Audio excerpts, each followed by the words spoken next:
Hi, my name doesn't matter anymore, not after what they did. My husband brought his dying father back to the countryside, handed me a folded $100 bill, and then left, on a business trip, with his mistress. No doctor, no plan. Just me, a pile of stained clothes, and a man too weak to hold a spoon. But before my father-in-law died, he gripped my wrist and whispered one sentence. And when I followed his words, everything they tried to hide fell apart. Tell me, what would you do if your whole family conspired to break you, but you held the final card in silence? The gravel crunched under the tires long before I saw the dust rise. It was just past 4 p.m., sun slanting low across the dry fields behind our house. I stood on the porch, arms crossed against the chill of early fall, watching my husband steer his SUV slowly into the drive like he was delivering a package he didn't want to sign for. No one said a word when he got out, not him, not me. Just the wind threading through the porch rails and the short, raspy breaths from the back seat. He opened the passenger door with a forced smile. "All right, Dad," he said too cheerfully, like it was a trip to the grocery store. "We're here." My father-in-law barely moved. His frame looked even thinner than the last time I saw him, sometime in July, I think. His head slumped forward, a light tremor in his fingers as he tried to brace himself against the door. I stepped forward and reached for his arm before he could fall. He smelled like Vicks, old wool, and hospital waiting rooms. We shuffled toward the porch together, slow and uneven. No one helped with the second step. He nearly lost his balance. I steadied him, and we made it inside. My husband stayed outside, fumbling in the back of the car. I heard 2 plastic bags hit the ground, thin ones like the kind you get at a gas station. He walked over, handed them to me without meeting my eyes. "They've got some of his stuff. Pajamas, a sweater or two. I wasn't sure what you'd need." His voice was casual, but I could see the red flush climbing up his neck. That's what he did when he lied. His voice stayed level, but his skin told on him. I waited for him to finish his act. Then he reached into his back pocket and handed me a folded bill. "And just in case," he said, patting my hand like I was a cashier, "for any little things." I didn't look at it right away. I was focused on settling his father on the couch, grabbing a pillow for his back, noting the way his eyelids barely opened. When I finally unfolded the bill, later in the kitchen while the kettle heated, I stared at it for a long time. $100. That was it. No card, no instructions, no goodbye kiss. Just a $100 bill, as if I was being tipped for a shift I hadn't signed up for. I opened the fridge. Half a carton of eggs, milk dated last week, 2 onions, and mustard. In the pantry, instant oatmeal, 1 can of beans, and a box of saltines. No diapers, no prescriptions, no written schedule for meds. Just the bags with his clothes and a man too weak to stand on his own. I checked the phone. No text, no email. Just a missed call from earlier that morning and one vague message. "Going to meetings. We'll call tonight." Sure. I stood in the living room doorway, watching the old man doze beneath an Afghan, and told myself not to panic. Not yet. This wasn't a crisis. Not yet. That's the thing about living with a man like my husband for 20 years. You learn when a storm's rolling in and when it's already here. Dinner was toast and weak soup. I didn't ask if he was hungry. I just brought it in a chipped bowl and helped him sit up enough to swallow a few spoonfuls. He didn't say much, just nodded and looked at me like he recognized something in my face. Pity, maybe. Or guilt. Afterward, I went into the bedroom, pulled out a blank envelope, and slid the bill inside. Then I took the paper where I'd started scribbling down what pills he needed and when, what I remembered from his last hospital visit, and tucked the envelope next to it. It was a stupid ritual, but I needed it, like organizing chaos with 2 fingers. The bill sat there like it meant something, like a promise. I didn't sleep that night. The house made sounds I hadn't heard in a while. Wood settling, pipes clunking, the old ceiling fan buzzing faintly like it had somewhere to be. At one point, I heard his voice from the living room, soft, broken. "Lisa?" I waited, hoping maybe he was dreaming. A moment later, more clearly. "Lisa, that you?" I got up and walked out to him. "It's me," I said gently, kneeling by the couch. He didn't open his eyes, just murmured something I couldn't quite catch. I touched his hand. It was cold, not just from the weather, cold from inside. He drifted again, and I went back to the kitchen. I made a list of things we'd need: toilet paper, applesauce, some ensure if I could find it on sale. I looked at the envelope again. $100 doesn't go far these days. The next morning, I checked my phone. No call, no message. Not even a "how's he doing?" I sent a text. "He's resting. When should I expect you back?" 3 dots popped up, then nothing, then finally, "Meetings all day. Might be late. Thanks again for being a rock." A rock. Like that was a compliment. Like I had a choice. I went out to the mailbox and stood there longer than I needed to. The air smelled like dry corn and distant rain. Across the road, someone was burning leaves. It wasn't until I was washing the breakfast dishes that I said it out loud, like testing the weight of it. He planned this. Not in the rushed way people leave when they're desperate, but in the careful, premeditated way people exit when they want to wash their hands clean. He didn't forget to leave more money. He chose not to. He didn't forget the medication schedule. He knew I'd figure it out. He didn't forget to ask. He just decided I wouldn't say no. The silence in the house wasn't temporary. It was permanent. Not absence, but abandonment. That evening, I sat beside my father-in-law again, fed him spoon by spoon, changed his shirt when he spilled. He looked at me like he wanted to say something, but the words stayed trapped behind dry lips. I nodded anyway. I understood. By the time the sun slipped behind the trees, the shadows on the floor had stretched like long fingers across the living room rug. I folded the blanket up to his chin and dimmed the light. Then I sat there, still, not angry, not crying, just still, like someone finally seeing something they'd tried not to notice for years. My husband hadn't gone on a business trip. He'd left me. He made sure there were no loose ends, no extra cash tucked into a drawer, no names written down, no way for me to fix things without him. I didn't let myself dwell on it. Dwelling wastes energy, and I needed every ounce of it. The next morning started with structure. That's how I've always handled pressure. I washed my face, tied my hair back, and turned the kitchen table into a command center. A yellow legal pad, a pen that still worked. I wrote out a care schedule from memory and half-remembered hospital instructions. Water every hour, pill with food, rest, watch breathing, watch color. I taped the paper inside the cabinet door so I'd see it every time I reached for a glass. Then I took the envelope out, the one with the folded bill. I opened my wallet, counted what little I had left inside, and did the math twice. It didn't change. Numbers rarely do.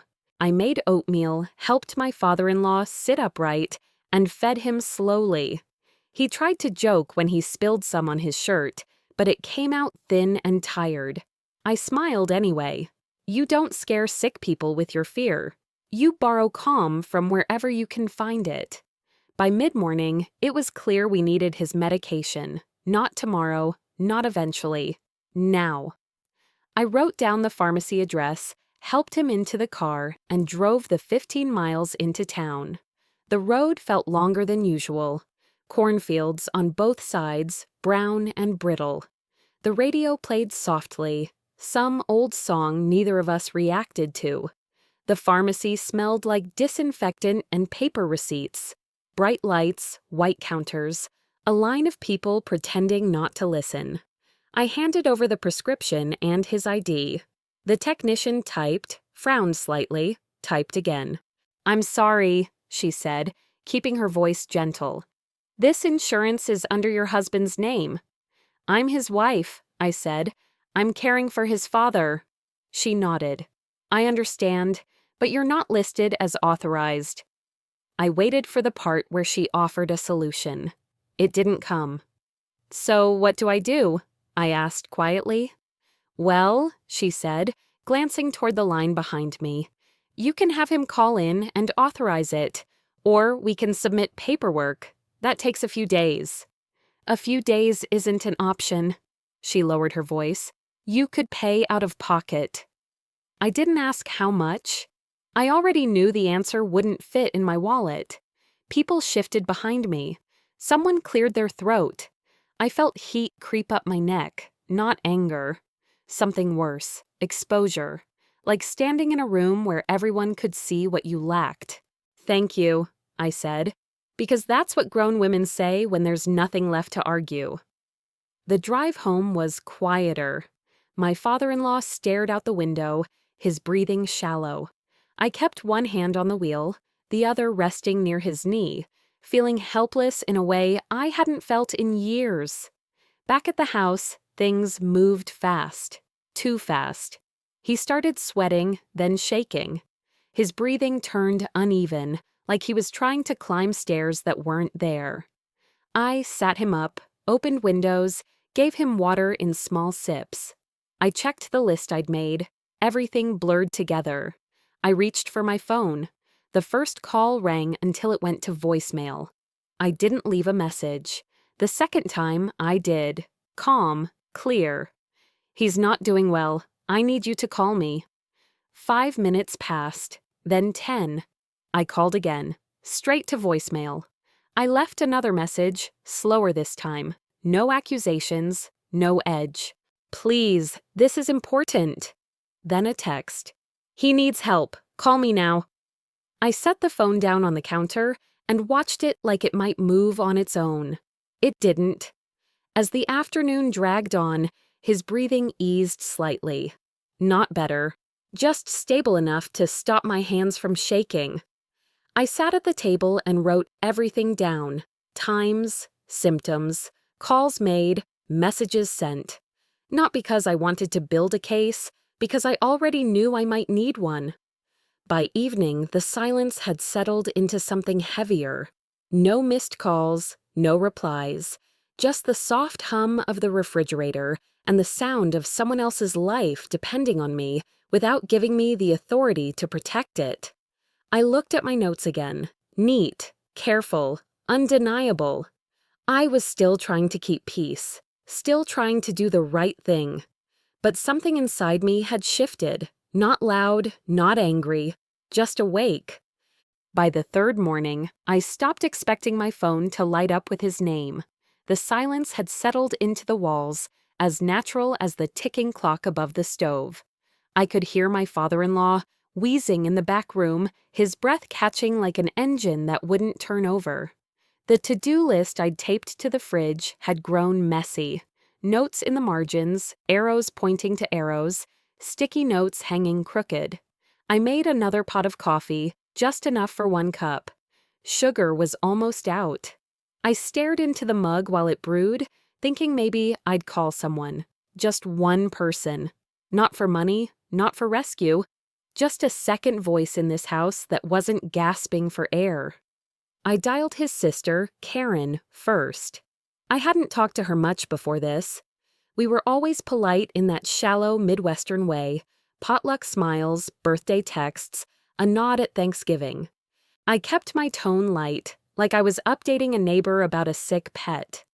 "I just wondered," I said, "if you knew how to speed up insurance authorization. It's all still under his name, and I'm not able to, well, they wouldn't even let me pay out of pocket yesterday, not the full script." There was a pause. She sighed the way people do when they're trying to sound helpful, but feel trapped. "Let me ask around," she said, "but maybe don't push too hard. It'll work out once he's back. We don't want to make it a thing. Make it a thing." I thanked her anyway. Then I called his Aunt Maureen. Her voice had that clipped energy of someone who'd already skimmed a text before calling back. "We've all got our hands full, honey," she said, "but I'll see what I can do. Just stay level. We don't want to create panic." No one asked how he was doing, not once. They danced around the word emergency like it might bite them. By noon, the house felt smaller. I stripped his sheets and carried them out back to hang, mostly for the rhythm of it. Something to do with my hands. The wind kept grabbing the corners before I could pin them down. I stood there for a moment, clothespin between my lips, eyes burning from the bright sky, trying not to name what I was feeling. That afternoon, I saw the post. It popped up while I was checking local buy-sell groups, looking for discounted oxygen tanks. Karen had shared a vague quote, white cursive over a blurry beach background. "Some people cause chaos and call it love." Dozens of likes, a few comments, none from me. She didn't tag me, she didn't need to. I shut the screen and set the phone face down. By dinner time, I'd started writing things down, not just times and meds, but receipts, texts sent, calls missed. I printed a template I found online for home hospice tracking. I wasn't being dramatic, I was being careful. Numbers made sense, people didn't. I did the math. If he needed round-the-clock oxygen, it'd run $200 a week to rent, not including delivery. Diapers added another $60. His special shakes weren't covered anymore either. The folded bill still sat inside the drawer. It had started to feel less like money and more like a joke I didn't understand the punchline to. I sat beside him that evening while he dozed, his hand occasionally twitching like he was dreaming of moving. I wiped his forehead with a cool cloth. The room smelled of menthol and silence. Somewhere between his shallow breaths and the clock's endless ticking, something in me started to settle, not peace, but clarity. That night, I sent one last text to my husband. "I need insurance authorization by tomorrow. He's declining. I'm doing all I can." No dots, no question marks, just fact. He read it. I saw the timestamp. He didn't reply. I watched the screen a while longer before turning it face down again, placing it gently on the nightstand like I might startle it. Then I reached for the notebook and added a line. October 4th, 9:42 p.m. Final request made. No response. I wasn't angry. Not anymore. I was recording. I knew what was happening now. They'd already assigned my role. I was the caretaker, not a wife, not a partner, not someone whose word carried weight, just a placeholder, just the one who made it a thing, useful, replaceable, blame-ready. I didn't wait for anyone to tell me what to do. I didn't run through the what-ifs. When his breathing changed, sharp, shallow gasps followed by long, terrifying pauses, I moved. It was that simple. I grabbed the folder I'd been keeping with his notes, medical cards, and the faded ID that barely looked like him anymore. I tossed my coat over my shoulders, slipped on shoes without socks, and helped him up, slowly, carefully. He was light, too light. His fingers gripped mine like he was afraid of letting go. I didn't bother calling anyone, not his family, not mine, and definitely not my husband. I knew what would come of that. Another voicemail, another excuse, another minute wasted. The air outside was cold for early fall. I wrapped a blanket around his shoulders and helped him into the passenger seat. The truck door groaned when I shut it. The porch light buzzed behind us, flickering like it couldn't decide whether to help or stay out of it. The drive to the county clinic was 35 minutes. At night, it felt longer. No traffic, just me and the sound of my own breath, counting his. "In through the nose, out through the mouth," I said softly. "That's one. Good. Again. That's two." I kept my eyes forward. I didn't let panic take the wheel. The road twisted through cornfields and darkness, headlights catching glimpses of fence posts and mailboxes. I knew what they'd say if I called. Wait until morning, don't overreact. He's old, he has good days and bad. But this wasn't just a bad day. This was something else. And I wasn't about to gamble his life on someone else's comfort. When we got there, the parking lot was nearly empty. A lone street lamp cast everything in that sterile yellow glow that makes hospitals feel colder than they already are. Inside, the air smelled like bleach and stale coffee. At the intake desk, a nurse in navy scrubs glanced up at us, her smile polite but tired. She asked for ID, insurance, symptoms. I handed her the folder, watching her flip through papers, lips pressed tight. "Are you authorized to make care decisions on his behalf?" she asked, eyes still scanning the page. I nodded once. "Yes." She looked at me this time, really looked. "You're his daughter?" "Daughter-in-law. I've been his primary caregiver for the last 10 days. A pause. Then she handed me a clipboard and a pen. "Sign here." So I did, without apology, without a call to my husband, without hesitation. They took him through the double doors while I filled out forms. Fluorescent lights hummed above me as I scribbled answers to questions I'd already answered in voicemails no one returned. At some point, another nurse appeared. She had softer eyes, maybe early 50s. She sat beside me, holding a tablet, thumb ready to type. "Who's been coordinating his care at home?" I didn't sugarcoat it. "I have, alone," she typed. Her fingers moved fast. "Any previous hospitalizations this year?" "Not that I know of. No one told me if there were." She stopped typing for a beat. "Are there any advance directives on file?" "None I've seen." Another pause. Then she nodded and moved on. It wasn't what she asked. It was how she looked at me, like she already knew the story wasn't clean, like she'd seen too many versions of this, where someone steps in too late and no one can quite agree who's to blame. The questions ended. The wait began. Around 3 a.m., just when the chill had crept through my sweater and into my bones, my phone lit up. Unknown number. But I knew that ringtone. My husband. I picked up on the second ring. "Why the hell are you at a hospital?" His voice came in clipped, low, like he didn't want to wake whoever was next to him. "He couldn't breathe," I said. "We're at county. They're running tests." He sighed hard. "You should have called me first." "I did," I said, 3 times, 2 texts. "I was in meetings. I stopped asking permission." There was a beat of silence. Then the line went dead. I stared at the phone for a moment. No callback, no follow-up, no, "Is he okay?" Just silence again, like always. By the time the doctor came out, mid-30s, curly hair pushed under a scrub cap, I had made peace with whatever they were going to say. But it wasn't peace I felt. It was steel. "He's stable now," the doctor said.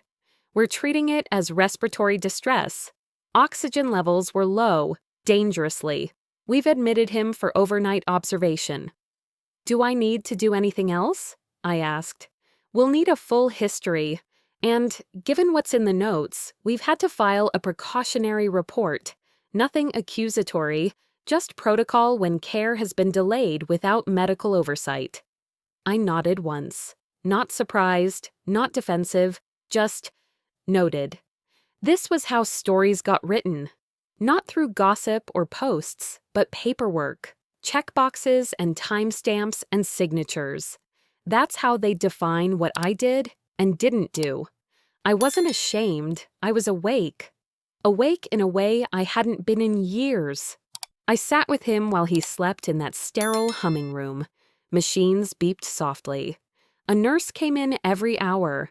No one asked if I was the wife, the nurse, or just the ride. They saw me sitting there and gave me a blanket. No one thanked me. No one had to. The sun was just beginning to rise when a nurse handed me a cup of burnt coffee and said he was stable. I nodded, half awake, my hands still clenched from the night before. He was sleeping now, breathing steady. Tubes taped beneath his nose. I let myself sit back in the vinyl chair and exhale for the first time in hours. But rest doesn't last long in places like this. A woman from billing came by with a clipboard and that expression people wear when they're about to hand you something heavy. "We need a quick signature on these," she said, like I'd already agreed. I skimmed the top page. My name was already typed in. My handwriting from last night, jagged from stress, sat at the bottom. "This is just the initial estimate," she added. "Depending on how long he stays, it could go up. You'll get a full itemized version by mail." "Will insurance cover it?" I asked, though I knew the answer. "There's some coverage, but the authorization came from you, not the primary account holder, so we're still sorting that piece out." I didn't argue. I just signed again. The number was more than what I'd spent on groceries in 2 months. I thought about the folded $100 still tucked behind the pill schedule in the cabinet drawer. It might cover parking. She thanked me and walked off. I stayed in the chair, staring at the gray morning light pushing through the hospital blinds. When the doctor came to discharge him later that morning, he was kind, thorough, but brief. "Keep him hydrated, monitor for fever. If anything shifts, don't wait." I nodded, memorizing everything he said. They handed me a folder of paperwork, prescriptions, and a list of follow-up options I knew we couldn't afford. As I helped my father-in-law into the car, he reached for my hand and whispered, "Thank you." That one word nearly undid me. We were halfway down County Road when my phone lit up again. My husband.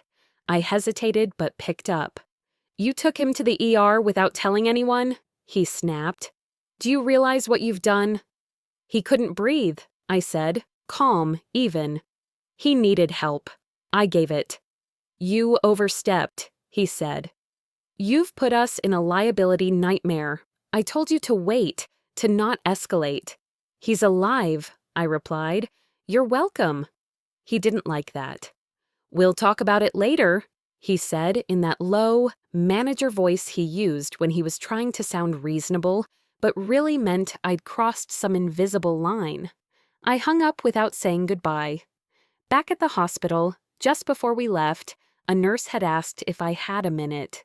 She pulled me aside, kept her voice soft.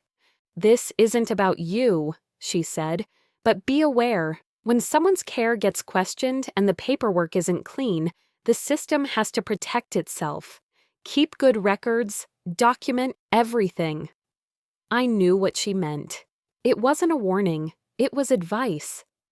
I thanked her quietly. We got home just after 9. The house smelled like stale coffee and something left in the trash too long. I helped him into the recliner, made him tea, and double-checked the oxygen tank they'd sent us home with. Then I taped the new instructions above the cabinet, beside the schedule I'd made days earlier. Underneath it, I added a new page: date, time, call made, no answer, action taken. I wasn't covering myself. I was preparing. Because if anything went wrong now, I knew exactly how this would go. The same people who ignored my calls would start asking, "Why didn't she?" They wouldn't ask what I needed. They'd ask why I didn't do more, with nothing. I stood in the hallway with the same blank stare I'd been wearing for 2 days. The hum of the fridge filled the silence, the kind of silence that didn't soothe. It scraped. It was late afternoon when I finally opened the closet and reached for the small duffel. I didn't cry. I didn't even sigh. I moved like someone following a set of steps they'd rehearsed too many times to feel anymore. A few changes of clothes, my driver's license. The envelope with the $100 bill still folded inside, like a joke that stopped being funny. I packed quietly, slowly, as if the slowness would somehow soften the weight of it all. The only thing I left unpacked was my toothbrush. That felt too final. I wasn't even sure where I'd go. There wasn't a plan. I just knew that staying much longer felt like vanishing on purpose. Each hour in that house, each unanswered call from him, each glance from his side of the family that said, "Know your place," chipped away at something I couldn't afford to lose: myself. I set the bag near the door. It sat there like a loaded question. I went back to the bedroom and sat on the edge of the bed, elbows on knees, face in hands. The air in the room was thick with the sour scent of meds and old sweat, a constant reminder of the night I had to step up and no one stepped in. I tried to talk myself out of leaving, repeating the same mantras women like me have whispered for generations. He needs me. It's not the right time. Just a little longer. But the truth was, those words didn't feel honest anymore. They felt like excuses other people needed me to say out loud so they wouldn't have to feel uncomfortable. I was exhausted. I didn't need a nap. I needed a lifeline. A knock at the front door startled me. I looked out and saw our neighbor, Nancy, holding a plastic container in both hands. She didn't wait for an invitation. She just smiled, stepped inside, and said, "Brought some soup. Saw the ambulance the other night. Thought maybe you hadn't eaten." I thanked her and took the soup, feeling awkward and exposed. She didn't pry, didn't ask questions. She looked around the room, nodded once like she understood more than she let on, and said, "Seen this before." Then she touched my shoulder gently, turned, and left. She didn't offer advice, didn't suggest solutions. And somehow that helped more than all the calls, all the promises of checking in later, all the silence dressed up as concern. Her presence was simple, grounding. It was almost night when I checked on him again. He was resting, his breathing shallow but even. I adjusted his pillow carefully, tucking the edges so his head stayed up just right. As I reached for the blanket, his hand suddenly clamped around my wrist. Not hard, but deliberate. His eyes opened, hazy but sharp, like a man who'd been trying to find the right moment to say something for far too long. His lips moved. At first, nothing came out but air. I leaned closer. He tried again. "It wasn't always like this," he said, the words thin but clear. I froze. "What do you mean?" He didn't answer. His grip loosened, and his eyes drifted closed again, the effort having drained him. But I heard it, and I believed him. That one sentence split something wide open in me. I'd been carrying everything without context, just reactions, tasks, bills, and blame. But this was the first crack in the wall, the first sign that maybe the story I'd been told wasn't the full story. Maybe the silence around me wasn't just neglect, it was shielding something. I walked back into the hallway. The bag was still by the door. I stood there staring at it for a long minute. Then I bent down, unzipped it, and started putting things back. Not because I forgave anyone, not because I owed them more, but because if I left now, they'd make the story simple. She couldn't handle it. She gave up. She made it all worse. And I wasn't about to hand them that kind of clean ending. Not when I was starting to see that something deeper was buried in the noise, something I needed to understand. I put the envelope back in the cabinet, taped the soup label to the fridge as a small act of acknowledgement. And then I sat down beside the recliner, listening to his breath, waiting. Not just for him to wake, but for whatever truth he hadn't finished telling me. I don't know what he's trying to say yet, but I know it matters. I didn't know what came next, but I knew I had to stay long enough to hear him finish the sentence he'd tried to start. The rest of the house had gone quiet. No clicking of clocks, no car engines on the road, just the low hum of the oxygen concentrator and the occasional creak of wood under shifting air. It was late, past midnight, but I wasn't tired. I couldn't be. I sat beside his bed, a chipped mug of lukewarm water in one hand, my eyes fixed on his chest, rising and falling, shallow and slow. He was asleep, or something like it. I didn't move. I hadn't slept much since the night I drove him to the ER. Not from nerves, but because my mind wouldn't stop rearranging the pieces. Costs, care, phone calls, timelines. Like if I just stared at them long enough, they'd fall into some kind of answer.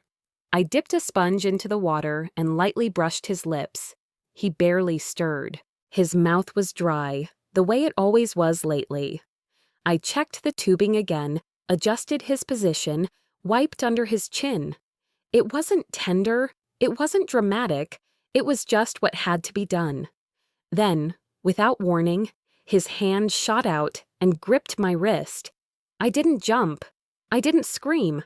I just froze. His eyes opened, clearer than they'd been in days. There was something sharp behind them, like the way someone looks at you when they're about to break the silence they've carried too long. I leaned closer. He pulled me in, not with strength, but intent, like every ounce of his will had been funneled into this moment. And then he said it. Check the storage unit, not the one near town, the one behind the feed mill. That was all. I blinked, thinking he'd say more. Clarify, apologize, cry. Something. But he didn't. His hand let go. His eyelids sagged. And he turned his head ever so slightly, like he'd just crossed a finish line no one else could see. I sat there, unmoving. It wasn't what I expected, not even close. He didn't say, "I'm sorry." He didn't whisper some buried confession.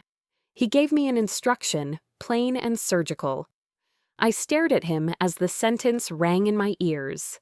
Check the storage unit, not the one near town, the one behind the feed mill. There was no emotion in it, no softness, just precision. And somehow that made it more chilling, because it meant he'd been waiting to say that, maybe planning to say that, for a long time.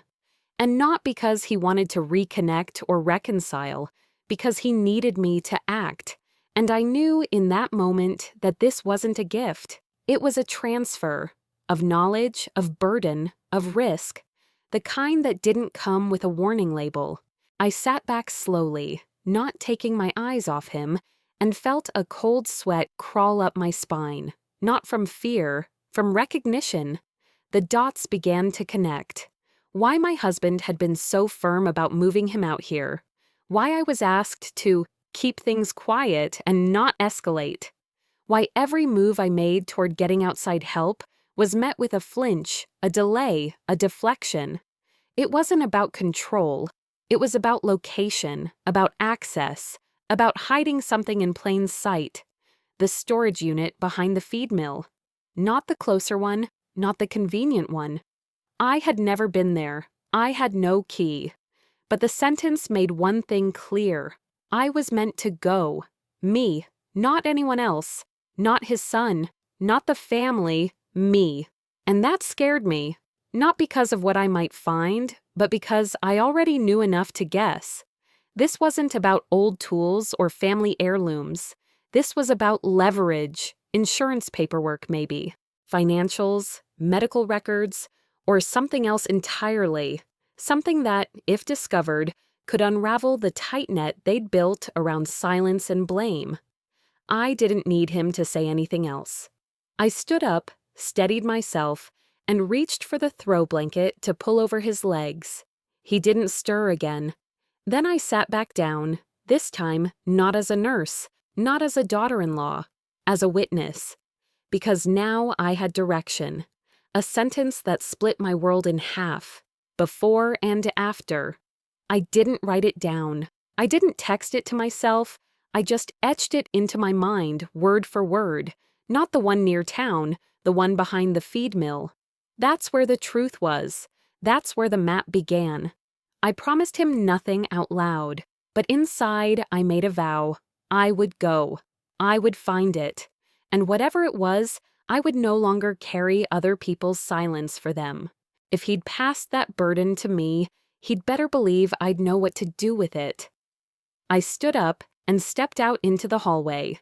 My skin tingled, not from adrenaline, not from fear, but from clarity. I wasn't just surviving anymore. I was following the trail. As I turned off the lamp and headed down the hallway, my skin still hummed, alive with the sense that something irreversible had begun. Not because of what he'd said, but because of what I was about to do next. The next morning came like a breath held too long. The house was still, except for the soft beeping of the monitor in the back room and the shuffle of feet from the homemade I'd arranged the night before. I moved with intention, no rush, no hesitation. I made coffee, wrote a list of his meds and dosages in bold letters, taped it above the kitchen counter where even the most distracted aide could see it. I left my number, circled it twice, then set a pot of soup to simmer low and steady. Then I went to the drawer. The folder had grown thick, copies of discharge papers, appointment logs, missed call notes, lists of questions I'd never gotten straight answers to. I slipped in the folded $100 bill, right between the page that showed the first refusal of care and the one that documented when I started calling facilities on my own. I zipped it into my tote bag and walked out the door. The sky was still soft gray, not quite morning but no longer night. The world felt suspended, like it was waiting for something to fall into place.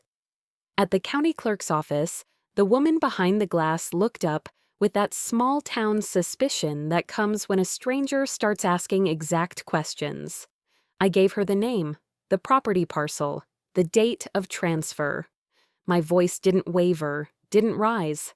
I used the words he'd whispered, not because I needed them, but because I knew they'd unlock the next step. Her eyebrows lifted, she typed, paused, then disappeared into a back room.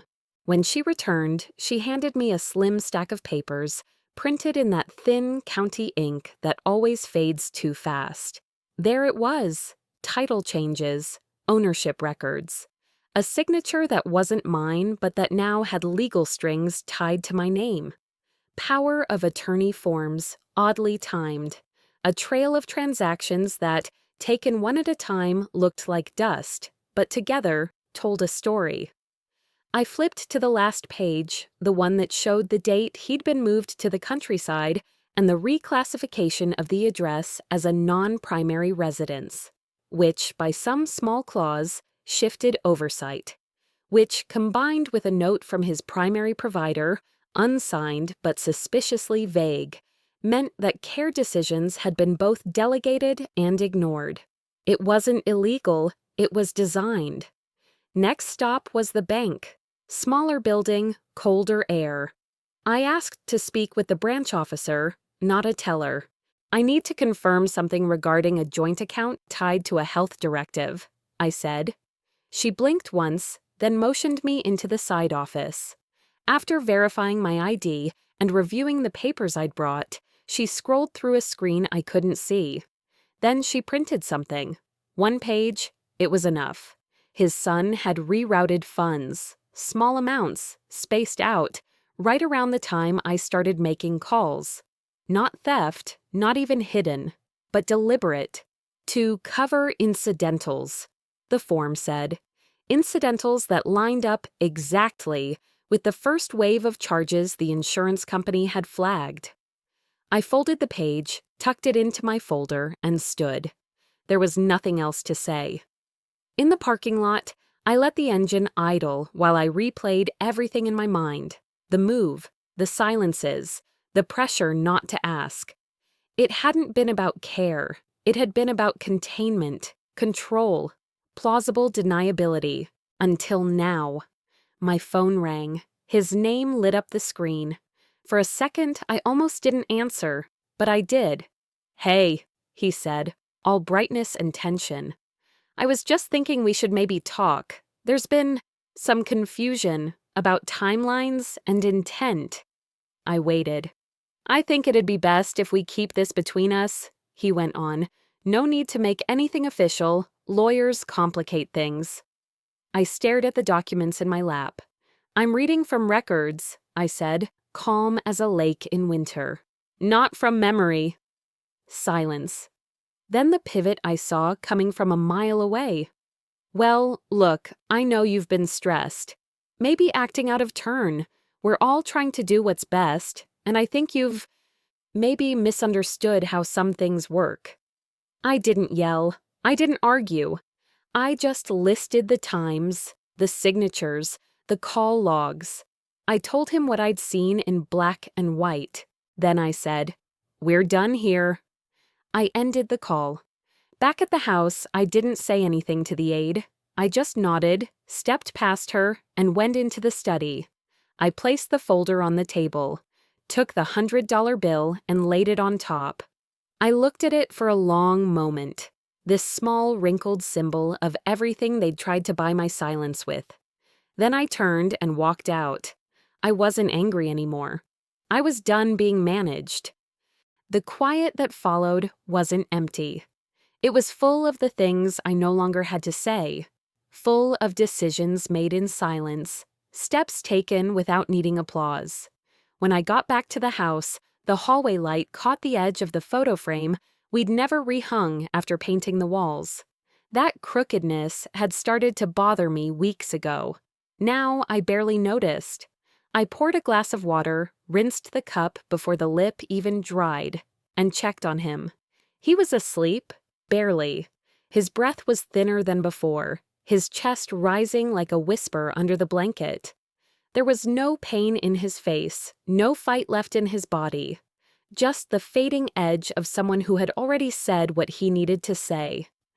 I stayed in the chair that night. No dramatics, no midnight calls. I didn't text updates. I didn't rehearse anything in my head. I watched the time pass by in minutes, not meaning. Every so often, he stirred.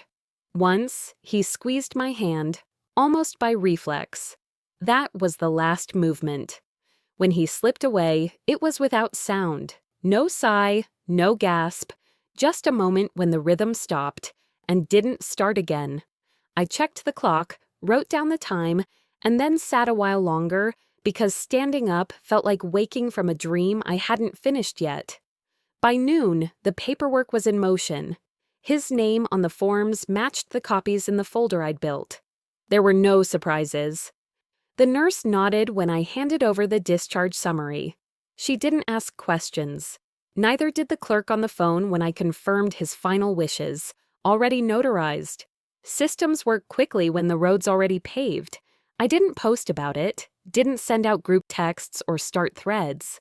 I told only the people who needed telling. The rest would find out the same way they found out everything else, through paperwork, scheduling calls, bills sent to the wrong address first. Midweek, news came down the grapevine, a freeze on certain accounts, an audit notice, a delay in fund transfers. It wasn't shouted, it was murmured, mentioned at the edge of a voicemail from someone who didn't know I was still tied to the story.